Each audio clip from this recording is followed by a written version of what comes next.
so much running. He can tackle. His final ball isn't great, and that's something that when we watched the YouTube video of him, we both said that. Why did he keep on cutting it before the final ball? So I think his final ball could definitely improve.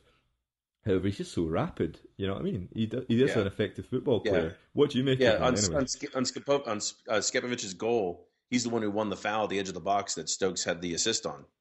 Yeah, So against Astra. So I mean, that's one. And let me tell you something. His ball when he played with Izzy against Killy, he had the assist on that goal. That was that 1-2 with Izzy, and then the left foot whipped in. That was spectacular. So I it's quite one of like the guy.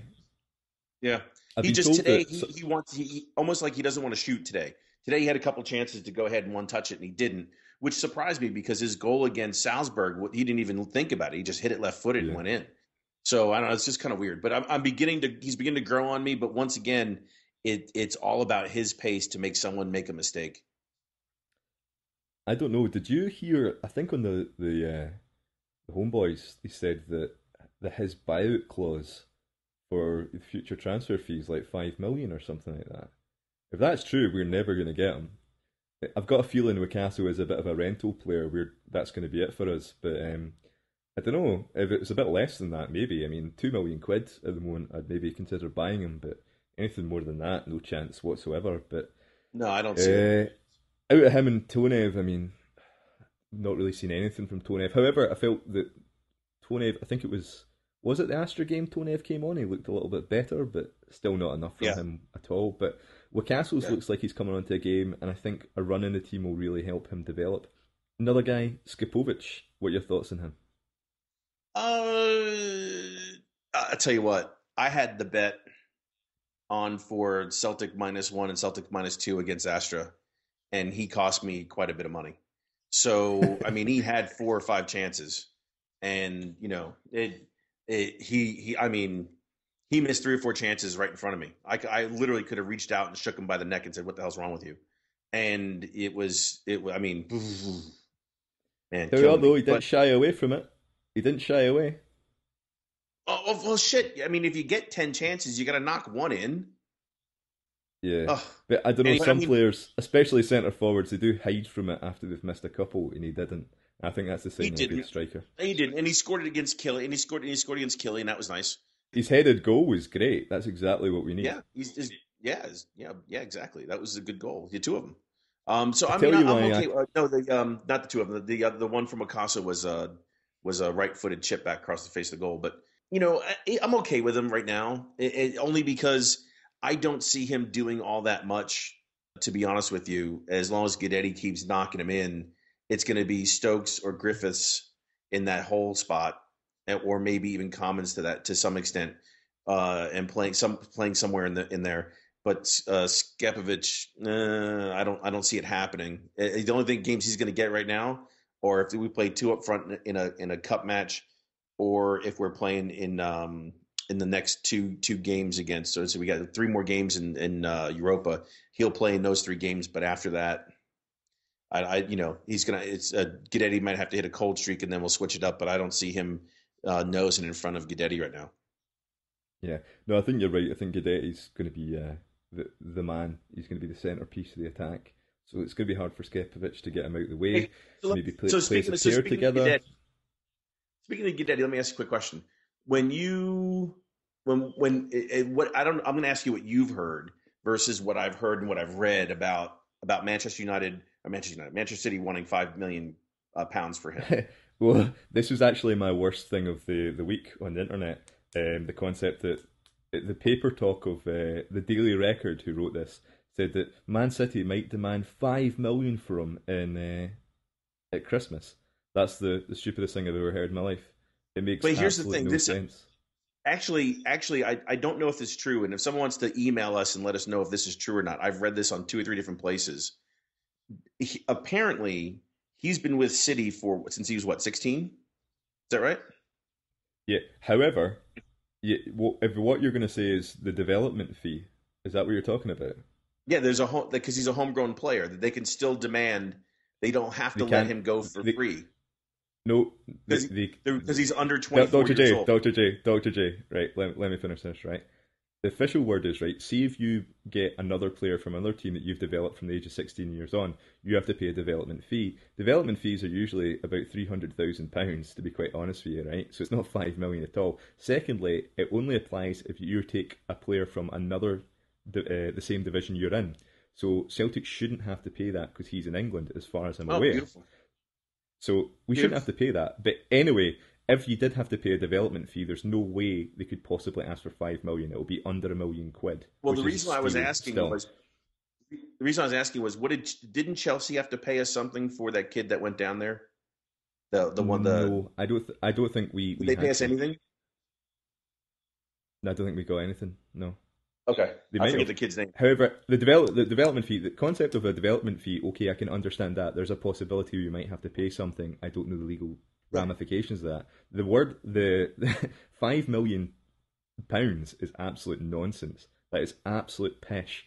The concept that we'd buy him, the only way we could pay 5 million from is if they suddenly had an option for another year of contract and gave him another year, so they had him under contract for another year, and then we'd pay 5 million from him. That is ridiculous that we'd pay £5 million for a guy that we have tied up to the end of his contract, and we can sign him on a Bosman at Christmas or New Year, 1st of January actually. So that was the stupidest thing I've ever heard. This is a Daily Record. Daily Record wanting to sell newspapers. The concept that would pay £5 million for a guy who's out of contract is just absolutely retarded. The truth is that if we're going to invest money in this guy, it's going to be in wages.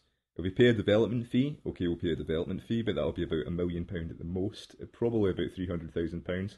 However, like we said, because it's a Scotland-England thing, we probably won't have to pay it.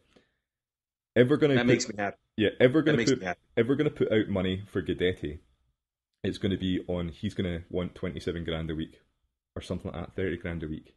What did I say at the start of the year when you said loan deals?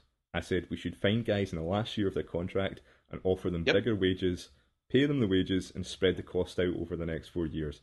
This is the type of quality player that I hope that we sign. I think Guidetti could be a fucking superstar for Celtic. Someone mentioned the other day, kids would want this guy's name in the back of the jerseys. I want his fucking name in the back of my jersey. I love this guy already. I absolutely fucking love him. I'm excited about Celtic playing football at the moment.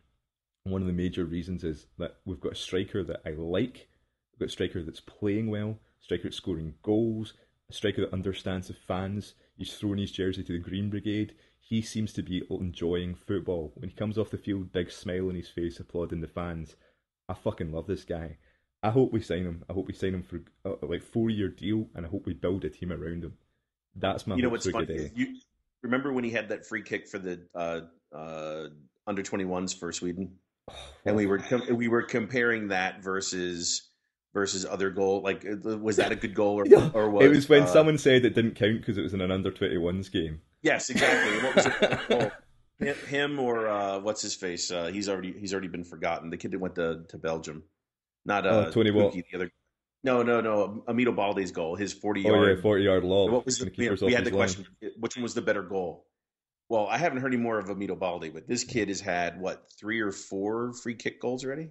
Yeah, the guy's deadly with free kicks. He also, whenever the ball comes near to him, all he's thinking is, "I'm going to shoot. I'm going to score." There's just absolute swagger, the swagger and the confidence on him. He just looks like he loves scoring goals. I love the strikers. See, bringing back to, we're talking about Balde there as a forgotten character. This is the thing about Skripovic. Skripovic isn't going to play week in, week out at the moment. But you know what? See, with 20 minutes to go, bringing Skripovic off the bench, I'm excited because I like Skripovic. Balde, I was never excited about. Pukki, I was never excited about. The overall quality of our strikers has got infinitely better. Skripovic is such a higher level of player than Pukki ever was, than Balde ever was, with any of these pish players that we've had over the last few years. Skripovic is a quality player, we just need to get him into form. I like the guy. I'm a sucker for a guy that can header the ball. The guy can header the ball, obviously. He's missed a few chances, but he didn't shy away.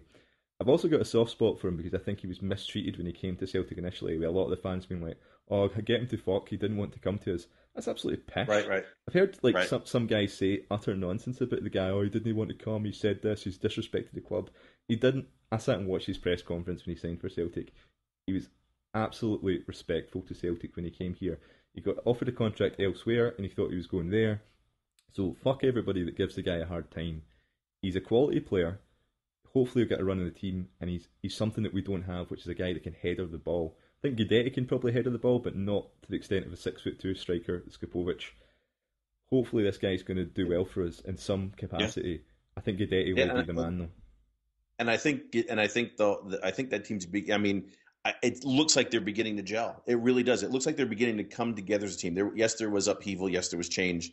But when Guidetti got absolutely just blindsided the other night, and that was a horror challenge, man. That was brutal.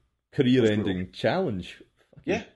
Did you see Bruni come like motoring across, and also Lustig? Quite right, man. Absolutely beeline right to him, and just basically get in their face. And and I haven't seen that. When was the last time you saw that from a Celtic team? Here's the thing, right? Firstly, we'll talk about, you said there looks like we're coming into form, but just exactly what you're saying there. When Lustig running over and Brown running over and all that. Now, see if you look at Martin O'Neill's team. Martin O'Neill's the best Celtic team that we had. And if from back to front you had Mjällby, who was a head case. He was like an absolute monster of a centre half, right? You had Balde playing beside him, but you had Mjällby, then you had Lennon, you had Thompson, and you had Sutton. And none of these guys were shrinking violets. They would like get in a scrap with anybody. They'd take everyone on. They had this sense of, they're a bit gallus, they're a bit mad with it, they would take on anybody. And they just did not want to lose at any cost. See if you look at Lustig, see if you look at Brown, and if you look at Guidetti, those three guys have that attitude.